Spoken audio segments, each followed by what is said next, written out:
дуруд бинандагони гиромӣ, барномаи дар мавзӯи рӯзро аз телевизиони Тоҷикистон манзури шумо мегардонем. ҳоло вобаста ба шарҳу тавзеҳи мулоқоти пешвои миллат президенти ҷумҳурии Тоҷикистон муҳтарам Эмомалӣ Раҳмон бо аҳли илм ва маорифи кишвар аз 3 майи соли 2024 ва бардоштҳо аз ин мулоқот бо олимону донишмандони Академияи Миллии илмҳои Тоҷикистон суҳбат меорем. аз ҷумла дар суҳбати мо иштирок доранд Афзалшоҳ Зарифзода, доктори илмҳои физика ва математика, директори Институти физикаю техникаи ба номи Султон Умарови Академияи Миллии илмҳои Тоҷикистон, Сабур Абдуллозода, доктори илмҳои физика математика, профессори ҳамин институт, Тутишо Алидодов, номзади илмҳои физика математика, ходими пешбари институти мазкур ва Амиршоҳ Сафаров, доктори илмҳои техникӣ, сарходими илмии Институти физикаю техникаи ба номи Султон Умарови Академияи Миллии илмҳои Тоҷикистон. хуш омадед ба студияи телевизиони Тоҷикистон.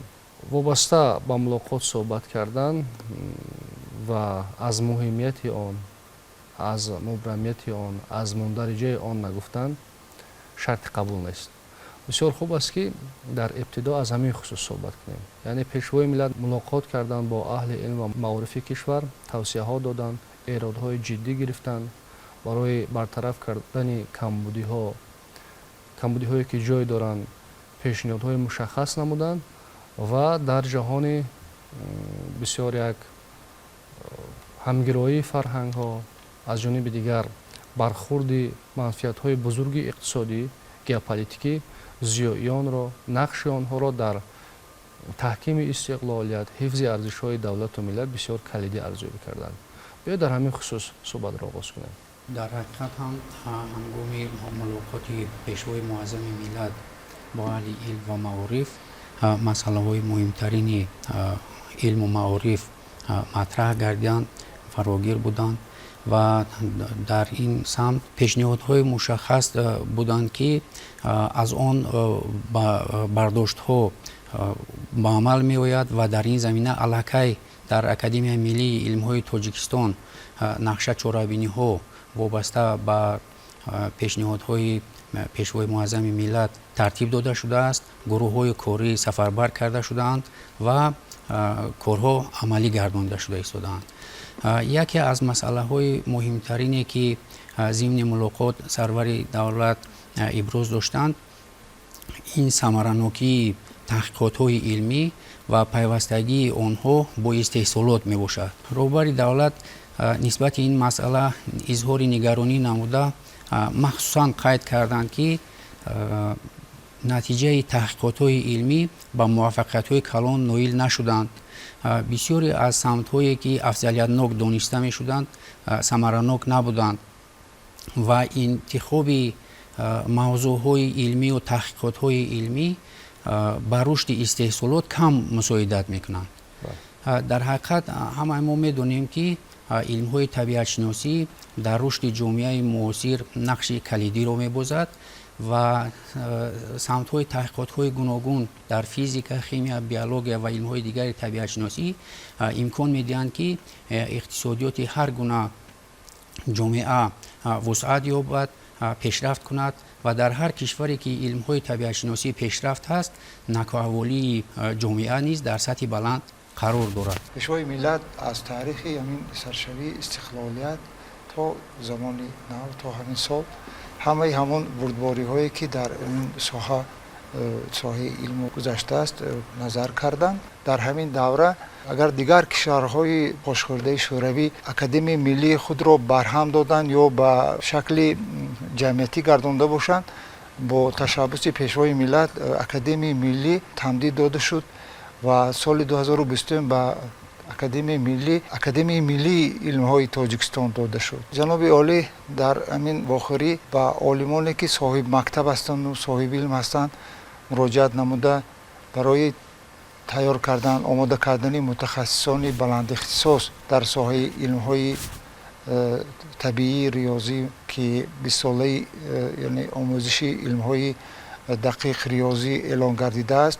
گفتند توجه ظاهر نمایید که در همین سمت ما باید شاگردان رو تربیت نماییم. هر یک عالمانی که صاحب عنوان نامزدی و دکتری هستند برای آماده کردن کادرهای بلند اختصاص باید حرکت کنند. اقلا تا 4-5 نفر رو به جای خود تربیت نمایند که اینها آینده برای پیشبرد علم تاجیک حصه ارزنده باید گذاشته باشند. جناب علم با اهل علم و معارف بسیار توجه زیادی میکند و چند بار خودش هم گفته بود که اینا یک حرکت دهنده رشد جامعه می باشند. برای همین مسئله تحقیقات علمی را محاکمه کرده بعضی نقصانهایی که در مثلا حوزه نارسایی وجود داشتند قید کردند و برای اجرای این گونه نقصانها و با طرف کردن آنها یک خیلی وظیفه گذاشتند. این البته طلبات زمانه هست که حاضر باید که علم ترقی کند و استفاده اون باید در استحصالات بازم بهتر شود، یعنی همبستگی داشته باشد. از این جهت جناب عالی همین واخری برگزار نمود و مسائل مهمی رو در پیش علمان گذاشته. баъзан аз сӯи истифода кардан аз мансаб, аз мавқеъ аз ҷониби баъзе донишмандон изҳори нигаронӣ карданд. ҳамчун олим, ҳамчун донишманд ҳамин эроди ҷаноби олиро чӣ гуна қабул мекунед ва чӣ гуна арзёбӣ мекунед? هر یک عالم خصوصا آدم همین شهروند همین جمهوری باید کاری کند که به ضرر جامعه نباشد، همه وقت به فایده جامعه باشد. در حالی که عالم اگر کار خودش مثلا تحقیقات علمی و دیگر گذرانده و جمعیت فایده آورد، اگر که با کارهای دیگر مشغول شده مثلا جامعه را خللدار میکند، متحدی جامعه را برطرف میتید، برای همین این یک چیزی قبول نشده نیست. همین وقتی که از منصب سوء استفاده کرده بعضی کارهای غیر قانونی کردن، این البته مورد محاکمه قرار گرفت و قابل قبول نبود اصلا این کار. مسئله های محوری ملاقات اساساً از روی چی بود؟ مسئله مبرمیت علم. این یکم. دیوم آماده سازی کادرهای علمی و بعداً مبرم بودن مسئله های علمی که امروز در خود نزد اکادمی علم های جمهوری تاجیکستان گذاشته می شوند و در مجموع تحقیق می شوند. صفت کارهای علمی تحقیقاتی و عملی گشتن آنها. ایرادهایی که اساسگزار صلح وحدت پیشوای ملت محترم پرزیدنت جمهوری گرفت و اهل زیاد داد. البته هر یک عالم، هر شخصی معارف پرور باید داند که علمی که امروز در شروع هماهنگسازی اکادمی علم‌های جمهوری تاجیکستان یا اینکه در خود شروع دیسرتاسیونی حمایه کرده می شود، باید که از نقطه نظر خود علمی، تکنیکی، اقتصادی اساسنا کرده شده برای بهبودی اقتصادیات کشور روانه کرده شود. دیگر مسئله این مسئله آماده کردن کادرها. البته به آماده کردن کادرها و کادرهای بلند اختصاص این جامعه یا اینکه پیشروی جامعه را تصور کردن این غیر امکان است که این از چی وابستگی دارد؟ از خودی مکتب‌های عالی و میانه کسبی و خودی اکادمی علم‌ها که سطح تیار نمودن کادرهای بلند اختصاص را در این سمت جانب نمایند. دیگر مسئله که صفت کارهای علمی و اهمیت آنها و اهمیت عملی آنها و استفاده بری آنها در استحصالات، این یکی از مسائل مبرم روز به حساب رفته، چون که به واسطه استراتژیای چهارم جمهوری تاجیکستان درباره صنعت کنونی یا اینکه صنعت کنونی با صورت کشور قبول شده است و تا سال 2030 بهر عملی گشتن آن برنامه‌های گوناگون از طرف حکومت جمهوری تاجیکستان تعریض شده و پیشنهاد شدند که زینه به زینه اکثریت برنامه‌ها تعریض شده عملی گشته استادند. مخصوصا اگر در زمینه خود استراتژی هدف چهارم جمهوری تاجیکستان استراتژی رشد صنعت سبک تا سال 2022 سال 2019 برنامه یا اینکه استراتژی ارزوقواری از 20 تا 25 و برنامه صنعت کنونی کشور در مرحله اول از سال 2020 تا 25 که همین استراتژی و برنامه‌هایی که در جمهوری تاجیکستان به واسطه با دستگیری اساسگزار صلح و وحدت ملی پیشوای ملت пешниҳод гардид барои пешравии иқтисодиёт ди ҷумҳурии тоҷикистон мусоидат ва он ки замина фароҳам меовард. ташаккури зиёд. Академияи миллии илмҳои Тоҷикистон ягона ниҳоди махсуси таҳқиқоти илмӣ аст, таҳқиқоти бунёдӣ аст. оё барои ба анҷом расонидани таҳқиқотҳо аз ҷониби олимон донишмандон Академияи миллии илмҳои Тоҷикистон чӣ гуна шароит дорад? Аз ҷумла гап сари базаи техникӣ меравад. имрӯзҳо бо талошҳои пайвастаи худи роҳбарияти Академияи миллии илмҳои Тоҷикистон ва директорони пашушгоҳҳо ва дастгирии ҳукумати ҷумҳурии Тоҷикистон дастгоҳҳои навин ворид карда шуда истанд ки ин хеле заминаи хуб дар оянда барои пешравии илмҳои дақиқ риёзӣ ва пайвасти илм ба истеҳсолот шуда метавонад. мақсади асосии илм ин ҳалли масъалаҳои бунёдӣ, кашфи ҳодисаҳои табиат ва дар истеҳсолот ҷорӣ намудани онҳо мебошад. айни замон илмҳои табиатшиносӣ дар ҷаҳони муосир то дараҷаи ташаккул ёфтааст ки ҳатто ду мутахассиси дар соҳаи наздик таҳқиқотбаранда якдигарро бо душворӣ мефаҳманд. ахбороти илмӣ чунон бо суръати баланд коркард мешавад, тавлид мегардад ва паҳн мегардад ки дар бисёр мавридҳо аз кофтукоб карда гирифтани маълумоти зарурӣ аз сари нав гузарондани таҳқиқоти илмӣ арзонтару муфидтар меафтад. аллакай дар ҳамон давра оморҳо нишон дода буданд ки бештар аз 80% таҳқиқотҳои илмӣ то 3 маротиба аз сари нав такроран гузаронида мешаванд, кашф карда мешаванд ва ин ҳар сол ба иқтисодиёти танҳо Америка бештар аз миллиардҳо доллар зарар мебиёрад. бисёр будани иттилоъотҳои илмӣ имкон намедиҳанд ки сари вақт таҳқиқотчиён аз натиҷаҳои ба даст омада хабардор гарданд, иттилоъотҳоро таҳлил намоянд ва дар доираи он таҳқиқотҳои худро давом диҳанд. барои ҳамин зарурат пайдо мегардад ки аз сари нав таҳқиқотҳо гузаронда шавад ва ҳамин гуна таҳқиқотҳои такрорӣ пай ҳам амалӣ гардонида мешаванд. дар институти физикаю техникаи ба номи Султон Умаров 2 марказ ва 7 лабораторияи илмӣ амал мекунанд. дар даврони соҳибистиқлол аллакай мавзӯъҳои илмие ки ба масъалаҳои мубрами дохили кишвар вобаста ҳастанд, ба истеҳсолоти дохилӣ вобаста ҳастанд, тағйир ёфтаанд. дар ин самт таҳқиқотҳои илмӣ гузаронида мешаванд. бо дастгирии бевоситаи ҳукумати ҷумҳурии Тоҷикистон, Академияи миллии илмҳо дар доираи барномаҳои гуногун таҷҳизотҳои нав ба институт ворид карда шудаанд, таҳқиқотҳои мувофиқ гузаронида мешаванд. лекин то ҳол мушкилиҳои муайян боқӣ мемонанд ки ин ба муҷаҳҳазии таҷҳизотҳо, ба сатҳи касбияти таҳқиқотчиён, яъне таҳқиқотҳое ки пештар гузаронида мешуданд, аллакай аз нуқтаи назари инноватсионӣ хусусияти худро дигаргун карданд. барои ин бештар лозим аст ки алоқаҳои илмӣ бо марказҳои илмии дигари давлатҳои барқудрат барқарор карда шавад, идеяҳои нави илмӣ ба амал оварда шавад ва бештар агар ба масъалаи истеҳсолоти дохили кишвар рӯ орем, чунин таҳқиқотҳое гузаронида шаванд ки ба коркарди ашёи хом ва дар заминаи он оянда вусъат додани истеҳсолот равона карда шуда бошанд. ташаккури зиёд. пешвои миллат дар ибтидои мулоқоташон изҳор доштанд ки сарфи назар аз шабу рӯзи вазъияти муташанниж, солҳои ибтидои ба даст овардани истиқлолияти давлатӣ, ин дар ҳоле ки баъзан кишварҳо муассисаҳои илмии худро аз даст доданд, дар Тоҷикистон на фақат муассисаҳои илмӣ нигоҳ дошта шуданд аз ҷумла Академияи миллии илмҳои Тоҷикистон, балки дар ҳайати он якчанд зирсохторҳои дигар, институтҳои дигар ташкил карда шуданд ки ин барои пешбурди кори илмӣ, корҳои илмӣ мусоидат намуд. ва дар ҳамин росто олимону зиёёну донишмандонро захираҳои тиллоии зарфиятҳои зеҳнии ҷомеа арзёбӣ карданд. асосгузори сулҳу ваҳдати миллӣ пешвои миллат дар вохӯрӣ бевосита нисбати ҷаҳонбинии шаҳрвандони ҷумҳурии Тоҷикистон эрод гирифт. чунки яке аз масъалаҳои асосӣ тарбия намудани ҷомеа аз кӣ вобаста аст? Аз омӯзгор.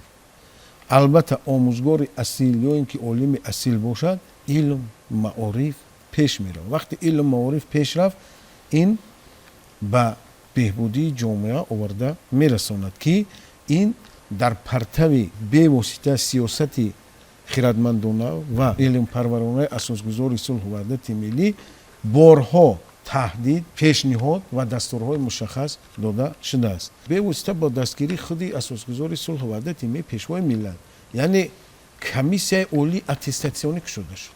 пеш олимон барои ҳимоя кардани рисолаи номзадии хеш ё ки докторӣ ба худи Федератсияи Русия ва дигар давлатҳои собиқи Иттифоқи Шӯравӣ рафта чӣ қадар хароҷотҳои калон буд. Ва имрӯз хушбахтона дар худи ҷумҳурии Тоҷикистон комиссияи олии аттестатсионӣ барои ҳимоя намудани худи шаҳрвандони ҷумҳурӣ як шароити хуб овардааст. Пас худи имрӯз ҳукумати ҷумҳурии Тоҷикистон нисбати аҳли зиён хело шароитҳои хуб фароҳам овардааст. Аз ин нуқтаи назар барои пешравии ҷомеа ман фикр мекунам ки нақши зиёён ва олимон хеле калон аст ва бояд дар оянда кӯшиш намоем ки дастур ва супоришҳои асосгузори сулҳу ваҳдатро дастурамали кори хеш қарор дода барои пешравии илм, фарҳанг, маданият, умуман масъалаҳои иҷтимоӣ иқтисодии кишвар саҳмгузор бошем. Ташаккур, марҳамат. дар замони ҷаҳонашавӣ тамаддунҳо омехташавии урфу одат бояд ки ҳар як таҳқиқотчӣ мутахассис бетараф набошад.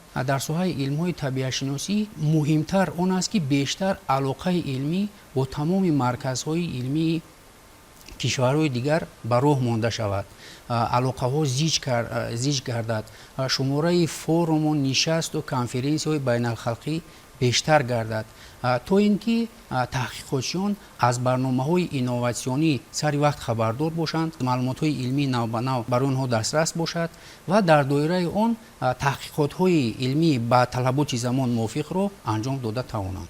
дар самти таҷҳизониданди лабораторияҳо пешвои миллат дар ин бора сухан гуфтан. Мо дар лабораторияи физикаи атмосфераи Институти физика техникӣ дар ҳамкорӣ бо кишварҳои пешрафта аз соли 2010 таҷҳизотҳое ворид намудем ки барои омӯзиши тағйирёбии иқлим, атмосфера ва сифати ҳавои ҷумҳурӣ имконият медиҳад ва ин тадқиқотҳо шабонарӯзӣ гузаронида шуда истодааст ва бар замми ин мо соли 2016 бо ҳамкорӣ бо Институти тадқиқотҳои тропосферии Олмон як таҷҳизот лидар ном дорад барои омӯзиши атмосфера, барои омӯхтани сифати ҳаво ва чангу ғуборе ки ба Тоҷикистон ворид мешавад, ин таҷҳизотро ворид намудем ва то ин дам ин таҷҳизот амал дорад. Соли 2019 аз 8 апрел то 12 апрел дар Душанбе бо иштироки 80 нафар олимон аз 18 кишвари дунё дар китобхонаи миллӣ бо дастгирии ҳукумати Тоҷикистон мо конференсияи байналмилалӣ оид ба омӯзиши чангу ғуборро доир намудем. Чунин соли гузашта моҳи июни 2023 5 таҷҳизоти нодирро мо бо мувофиқа бо ҳукумати Тоҷикистон ва агентии обу ҳавошиносии назди кумитаи муҳити зисти Тоҷикистон дар стансияи Айвач дар Шаҳртӯз ҷойгир намудем дар ҳамкорӣ бо коллеҷи илмҳои атмосферии Ланҷови ҷумҳурии халқии Хитой ва ин ҳамкориҳои мо самараҳои некро ҷиҳати омӯзиши тағйирёбии иқлим ки проблемаи ҷаҳонӣ гаштааст. Проблемаи дуюм ин сифати ҳавои олам мебошад ва равандҳои тағйирёбии иқлим омӯхта мешавад. омилҳое ки ба тағйирёбии иқлим таъсир мерасонад бо истифода аз ин таҷҳизотҳои нодир мо гузаронда истодаем. Ташаккури зиёд. Агар мо дар самти пайванд кардани илм ба истеҳсолот то ҳадде муваффақ шавем, бо он имкониятҳои техникӣ ҳаст, паркҳои технологӣ ҳаст, лабораторияҳое ки бо таҷҳизоти замонаи муҷаҳҳаз ҳастанд, дар амалигардонии ҳадафи чоруми стратегии саноатикунонии мамлакат то куҷо ноил мегардем? Яъне пайванди илм ба истеҳсолот чӣ замина фароҳам меорад барои саноатикунонӣ бо суръати кишвар? барое ки иқтисодиётон рушд ёбад бо сарфи маблағи кам фоидаи калон ба даст овардан аст. яке аз ҳамин гуна иқтисодиёти сабз ки ҳоли маъруф шудааст бисёр дар институт мо марказе ҳаст ки ба номи маркази омӯзиш ва татбиқи манбаҳои барқароршавандаи энергия ки ҳам ба энергияи сабз дохил мешавад. мо дар ҳам кору фаъолият бурда истем ва дар якчанд самтҳо олоият тартиб дода ба ҷойҳои дар корӣ супурда истодем. истифодаи имкониятҳои васеи табиие ки мо дорем имконият медиҳад ки мо барои расидан ба ҳадафи чоруми миллӣ саноатикунонӣ бо сурати мамлакат ноил гардем. Ҳамин тавр аст. Ташаккури зиёд. Дар ҷумҳурии Тоҷикистон қонуни ҷумҳурии Тоҷикистон дар бораи тиҷоратикунонӣ натиҷаҳои фаъолияти илмӣ ва илми техникӣ қабул гардидааст ки қонунан масоили таҳқиқоти илмӣ, тиҷоратикунонӣ, натиҷаҳои фаъолияти илмиро иҷозат додааст, яъне заминаи ҳуқуқӣ фароҳам овардааст. Хуб, аз нигоҳи шумо мо дар самти таҳқиқ, пажӯҳиш насли ҷавонро дар назар дорам, то куҷо муваффақ ҳастем ё ин ки чӣ камбудиҳо дорем. имрӯз таваҷҷӯҳи ҷавонон, олимони ҷавон ки ба риштаи фанҳои табиатшиносӣ, дақиқ ва риёзӣ шомил мешаванд, гом мениҳанд, чӣ гуна аст? дар ҳақиқат дуруст қайд кардед. таҳқиқотҳои илмиро шартан ба ду гурӯҳ ҷудо намоем. як гурӯҳи таҳқиқотҳои илмие ҳастанд ки ба ҳалли масъалаҳои бунёдӣ ва технологияи баландпоя ва мисли зеҳни сунъӣ, технологияи электронӣ ва ғайра равона гардиданд ки бештар дар марказҳои бонуфузи илмии ҷаҳон пиёда мегарданд. таҳқиқотҳои дигари илмӣ асосан бояд хусусияти фармоишӣ дошта бошанд ва бо корхонаҳои истеҳсолии илмталаб бевосита алоқа дошта бошанд. дар ҳар гуна корхонаҳои истеҳсолӣ ҳар вақт навкунии пояи техникӣ, коркарди нави маснуот ва ғайра ба роҳ монда мешавад. дар ин маврид масъалаҳои муайяни илмие пайдо мегарданд ки онҳо ҳалли худро талаб менамоянд ва имкон медиҳанд ки суръати инкишофи истеҳсолот ва саноат бештар гардад. дар бораи он суҳбат кардед ки худи корхонаҳои истеҳсолӣ низ бояд барои натиҷаи таҳқиқоти илмӣ таваҷҷӯҳ дошта бошанд. яъне он нафароне ки ин ё он соҳаро таҳқиқ мекунанд ва чашм доранд аз натиҷаи таҳқиқоти худ, корхонаҳои истеҳсолӣ аз ҷумла соҳибкорон бахши хусусӣ низ дар ин самт бояд завқманд бошад. аз нигоҳи шумо, яъне барои он ки он завқманд бошад, соҳибкор ё бахши хусусӣ завқманд бошад, бояд таҳқиқоти илмӣ ба кори ӯ, ба рушди тиҷорати ӯ мусоидат кунад, такон диҳад, таҳрик диҳад. аз нигоҳи шумо оё ҷалби ҳамин таҳқиқоти илмӣ ба корхонаҳои истеҳсолӣ ба диверсификатсия ё ин ки гуногунрангии молу маҳсулот мусоидат мекунад ё на?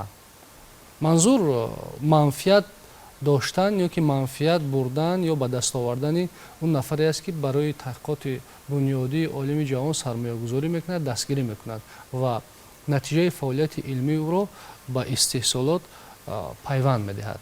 ҳама гуна таҳқиқоти илмиро барои некуаҳволии мардум, пешрафти илму техника ва саноат равона кардан мумкин аст. ҳар гуна навгониҳое ки дар соҳаи илм ба амал меояд, ҳангоми таҳлилҳо имкониятҳои навро ба бор меоваранд ва имкон медиҳанд ки ҳам аз ҷиҳати сифат ва ҳам аз ҷиҳати миқдор истеҳсолот рушд намояд. масалан гирем амин телефонҳои мобилӣ, як вақтҳо телефонҳои тугмадор истифода мешуданд. баъд дар натиҷаи таҳқиқотҳо вақти муайян гашт ки бо таъсир механикӣ таъсир кардан дар нуқтаи муайян ба воситаи сигналҳои муайяни электрикӣ ахборотро ба маркази таҳлили амун микросхемаи электронӣ фиристодан мумкин аст. идора кардани телефон. бале, дар ин замина телефонҳои сенсорӣ мегӯем, ҳиссиётдор пайдо гардиданд. аммо пештар ино хусусияти механикӣ буданд, яъне мо бо ангушт зер мекардем, баъд телефон инро ҳис мекард. ҳоло бошад пас аз он ки илм пешрафта, натиҷа бале дар асоси натиҷаҳои нави ба хосиятҳои моеъ кристаллҳо вобаста ҳастанд, имкон доданд ки анамин экранҳои сенсории телефонҳои мобилӣ ҳиссиёташон бисёр баланд бардошта шавад, кор кардан дар ин телефонҳо бисёр қулай мегардад ва имкониятҳои дигарро низ ба бор овардад. айнан ҳамин тавр дар соҳаи дигар фарз кардем коркарди пойафзол бошад ё ин ки истеҳсоли кадом як муҳаррикҳои электрӣ бошад, дар кадом соҳае ки набошад ҳамеша таҳқиқотҳои илмӣ имконият медиҳанд ки дар ин соҳа гуногунрангӣ барвон монда шавад. ташаккур зиёд, ташаккур барои суҳбат, барои ибрози андешаҳо. Воқеан мундариҷаи мулоқоти пешвои миллат президенти ҷумҳурии Тоҷикистон муҳтарам Эмомалӣ Раҳмон бо аҳли илм ва маорифи кишвар ки 30 май баргузор гардид гуногунранг аст, танҳо ба илм маҳдуд намешавад. Як платформаи бузурге аст барои пешбурди стратегияи давлатдории миллӣ, барои татбиқи ҳадафҳои миллӣ. Як дастурамали хубе аст ки олимону донишмандон, олимони ҷавон дар таҳқиқотҳои худ корбаст кунанд онро ва ба натиҷаҳои ҳадафманд, ба натиҷаҳои чашмдор ноил гарданд ва дар рушди иқтисоди миллӣ, дар таҳкими истиқлолият, амнияту субот ва фароҳам овардани шароити зиндагии арзандаи мардум саҳми арзишманд гузоранд. бинандагони гиромӣ, дар ин ҷо суҳбати мо ба поён мерасад. ёдовар мешавем ки дар суҳбати мо иштирок доштанд Афзалшоҳ Зарифзода, доктори илмҳои физика ва математика, директори Институти физикаю техникаи ба номи Султон Умарови Академияи Миллии Илмҳои Тоҷикистон, Сабур Абдуллозода, доктори илмҳои физика математика, профессори ҳамин институт, Тутишоҳ Алидодов, номзади илмҳои физика математика, ходими пешбари институти мазкур ва Амиршоҳ Сафаров, доктори илмҳои техникӣ, сарходими илмии Институти физикаю техникаи ба номи Султон Умарови Академияи Миллии Илмҳои Тоҷикистон. барномаи дар мавзӯи рӯз ба поён мерасад. барномаҳои дигари телевизиони Тоҷикистон идома доранд.